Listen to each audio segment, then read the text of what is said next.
Meu aluno de direito, meu colega doutor, nós vamos estudar um assunto muito conflituoso, muito problematizador, que realmente aguça o interesse de todo pai de família e de toda mãe. Infelizmente, nunca esperamos que a constituição matrimonial viesse a se extinguir, mas é uma realidade social. Antigamente durava um casamento aí quase que ad eterno. Hoje você então casa-se neste dia, então daqui uma semana você no cartório pode então fazer ali por escritura pública o seu divórcio. Infelizmente, antigamente namorava-se, hoje fica-se. Os valores mudaram, a sociedade ela vai a todo vapor. Eu sou muito tradicionalista, mas eu não posso perder as vistas da modernidade e da transformação da sociedade, né? Falando assim. Pois bem, infelizmente, a porcentagem de divórcios em nosso país, ela realmente é considerável e assustadora. Se você pesquisar e observar nas mídias sociais, você então vai ver que realmente não estão dando tanto valor quanto se merece na constituição familiar, como também na formação em todos os sentidos, moral, material e estrutural da sociedade família. Eu em particular entendo, que a família, a constituição família, é uma ideia do fruto do coração de Deus. Mas não estamos aqui para falar aí em teologia, estamos aqui para falar do direito de família. Dentro desse direito que traz um regramento a respeito de família, vamos hoje observar algumas considerações importantes sobre o valor da pensão alimentícia. Te interessou, né? Como que é esse valor, doutor Edson Mariano? Como que se calcula? Esse valor é 10%, 20%, 30%, 40%?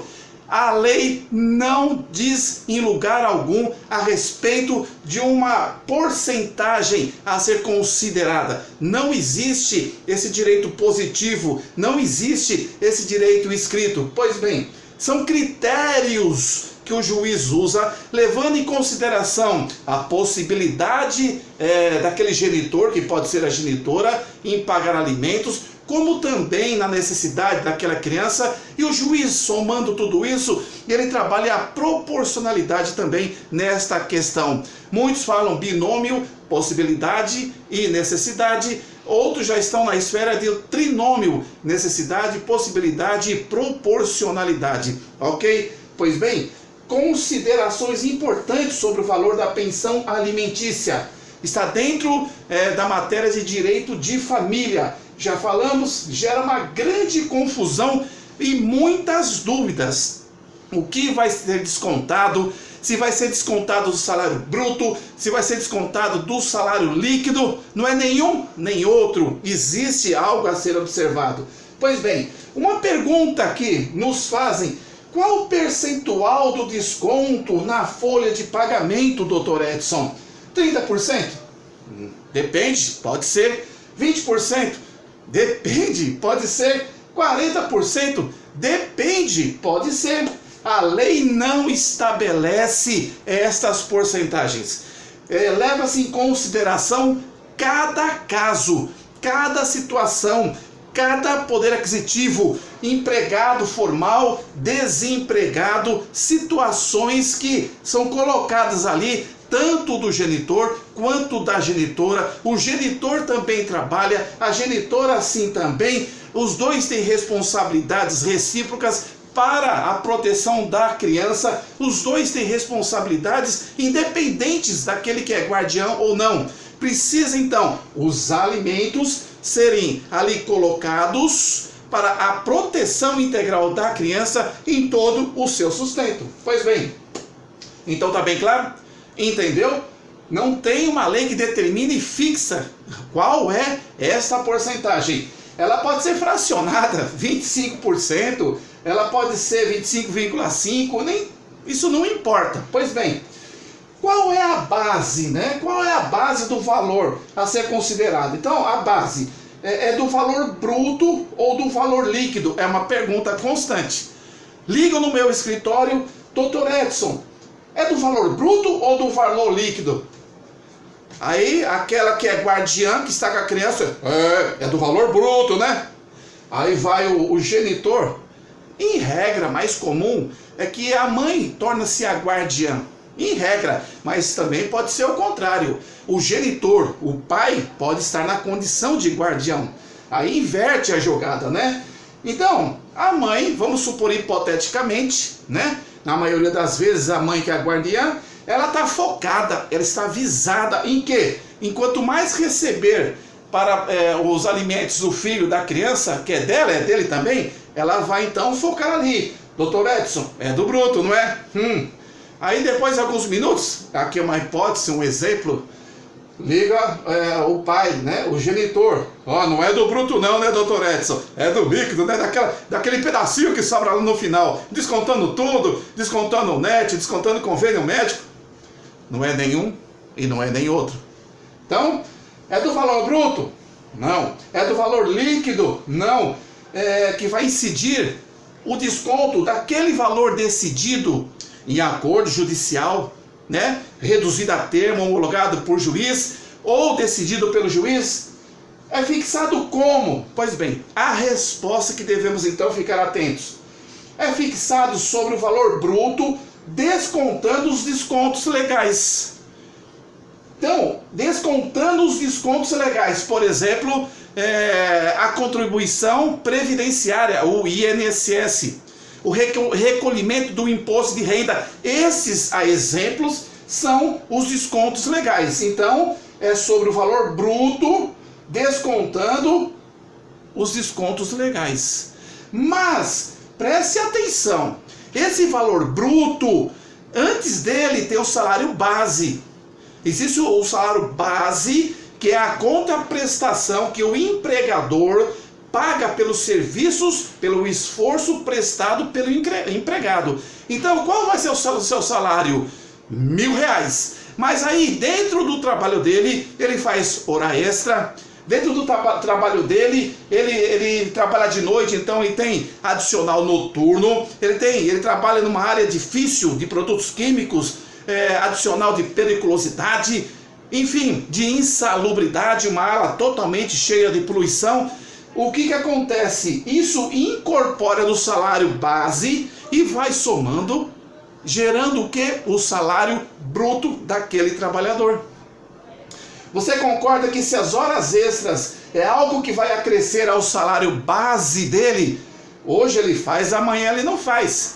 Isso incide na diferenciação dos cálculos quando for ali naquele mês para descontar a porcentagem da pensão alimentícia, adicional de insalubridade ou de salubridade. Hoje ele trabalha ali nas caldeiras de uma siderúrgica, amanhã ele sai dali e passa a trabalhar no escritório administrativo sem necessidade de incidência de insalubridade ou periculosidade. Aquilo que estava rotineiro, genitor fique sabendo, vai diminuir, porque não vai ter mais a incidência.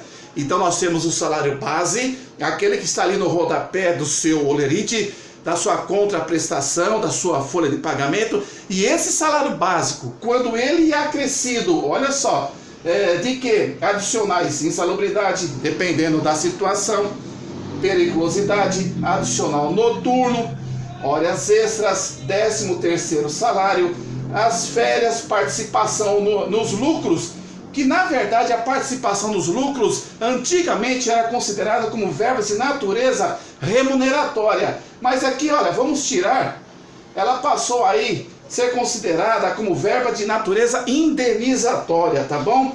Então o que nós observamos aqui, meu querido pai, minha querida mãe, meu querido aluno de direito? Nós observamos que existe uma grande confusão, existe uma grande preocupação para saber qual a porcentagem. Isso depende de caso a caso, de circunstâncias e de circunstâncias. A lei não mostra e não diz que é aquela porcentagem e acabou.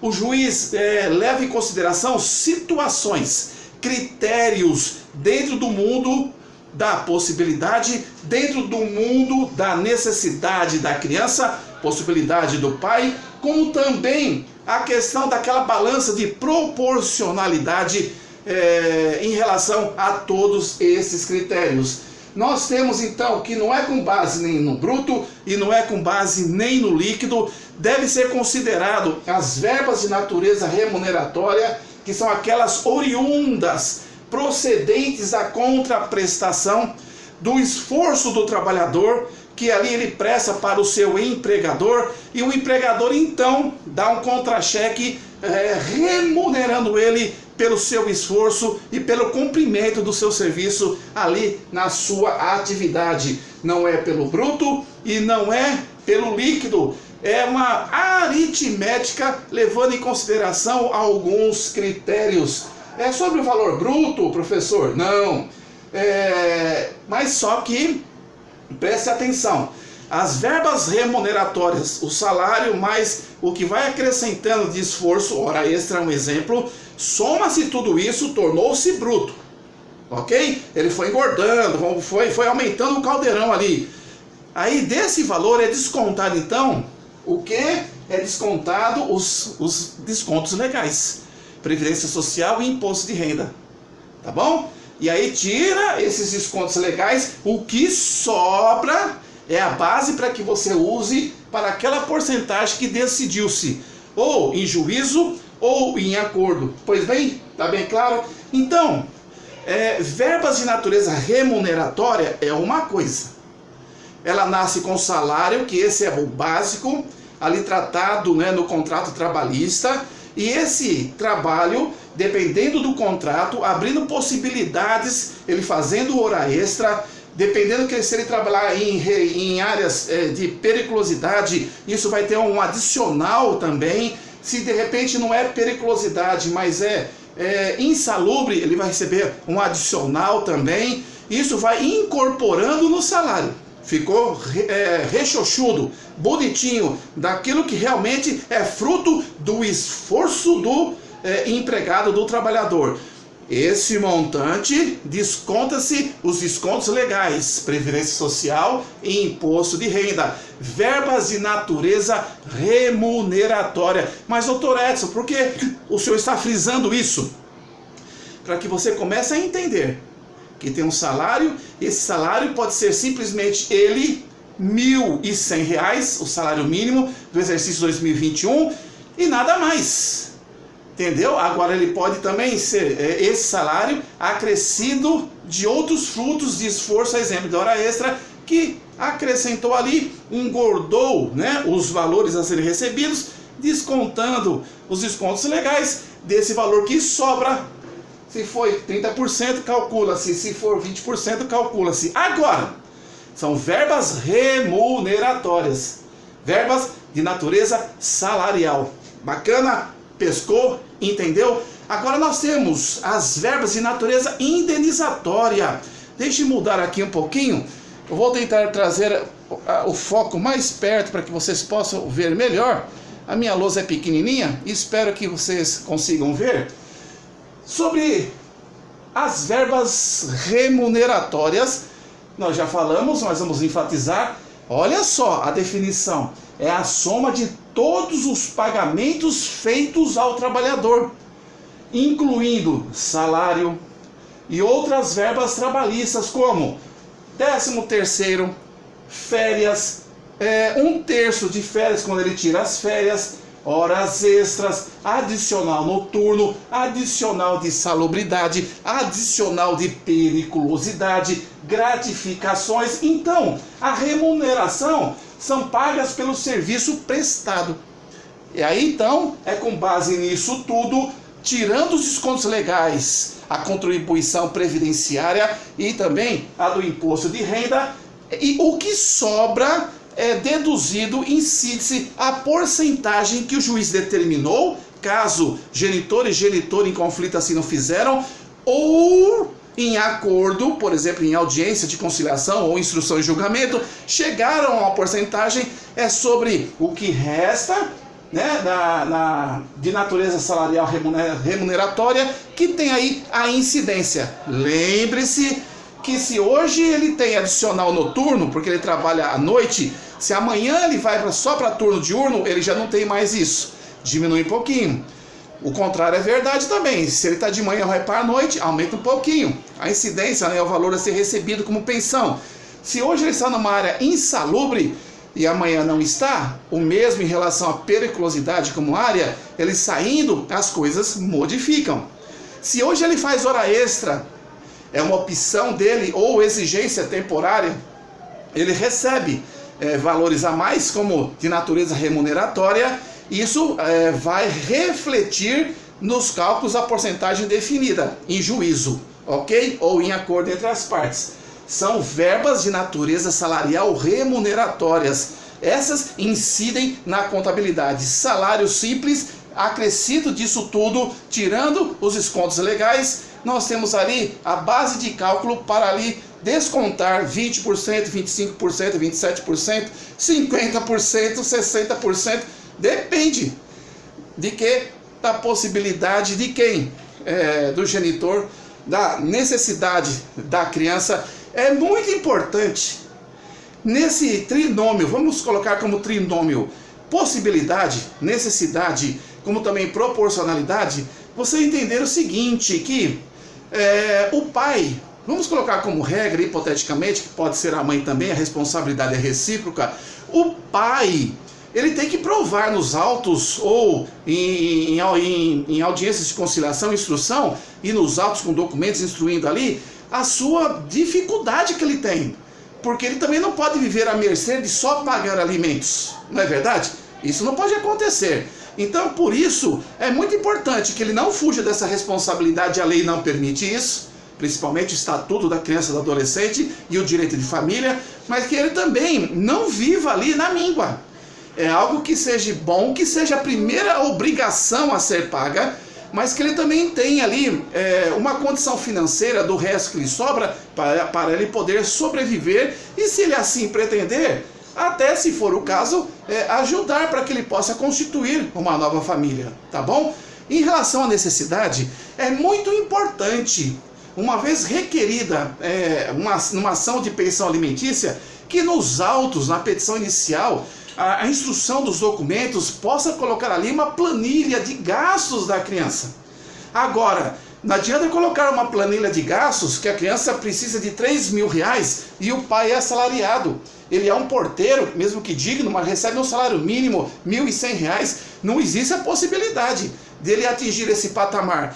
Então vai estar dentro da possibilidade, o juiz considerará dos dois critérios de cada um, as provas de cada um nos autos, e o juiz decidirá para que realmente as pessoas possam ali pagar os alimentos e que sejam justos e dignos para que aquela criança realmente possa seguir a sua vida em pleno desenvolvimento. Pois bem, verbas de natureza salarial remuneratórias é dentro desse mundo que do simples vira bruto, do bruto desconta os descontos legais, e o que sobra faz o cálculo da incidência da porcentagem determinada ali em juízo, em sentença, ou acordada entre as partes e homologada pelo juiz.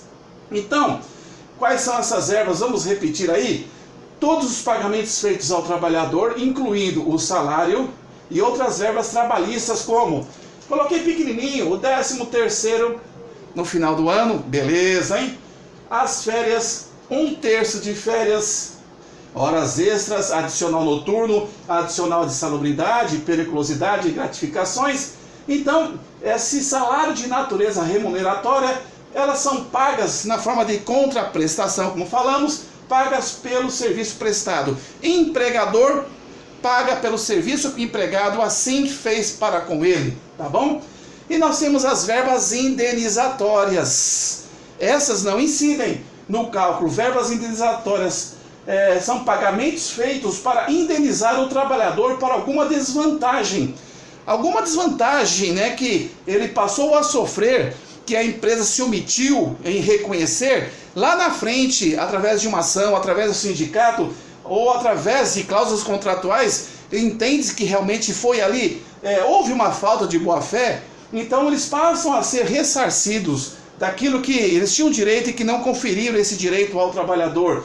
Verbas indenizatórias, pagamentos feitos para indenizar o trabalhador por alguma desvantagem relacionada ao seu trabalho. Ou seja, ele sofreu um dano, um prejuízo, ele foi lesionado, é um dano sofrido. Não se trata de remuneração pelo serviço.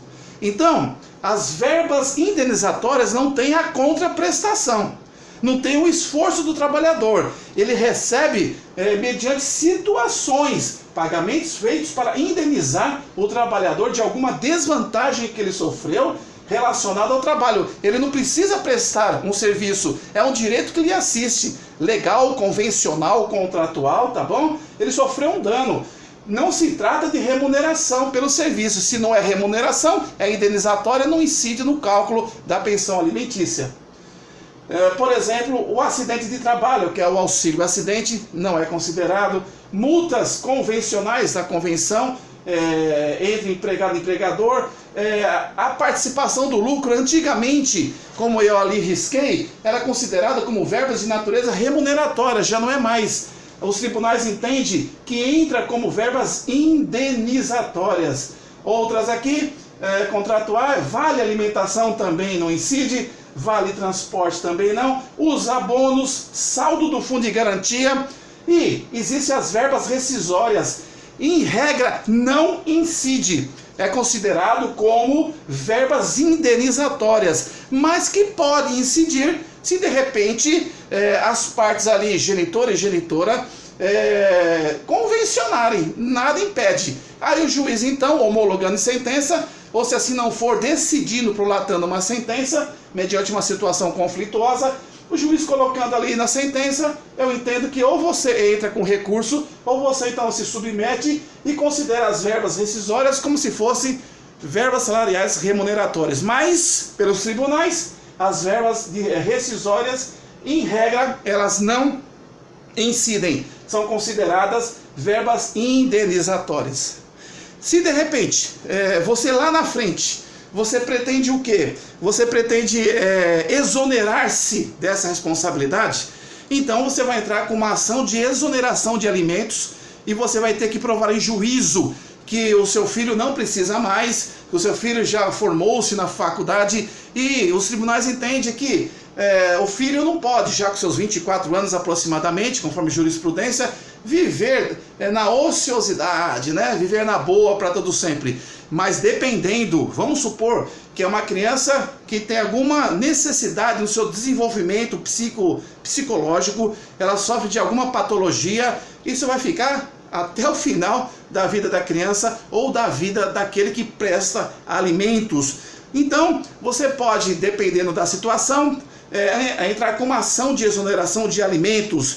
Também pode, querendo diminuir ou aumentar, e tendo como justificar esse juízo, entrar com uma ação de uma revisional de alimentos, para que você possa baixar os alimentos. Aquele que está pagando alto, foi desempregado ou houve uma situação tal, ele entra com uma revisional, como também a outra parte, entendendo que o pai pode mais e a criança necessita mais, entra com essa revisional para aumentar a porcentagem a ser incidido sobre as verbas salariais remuneratórias.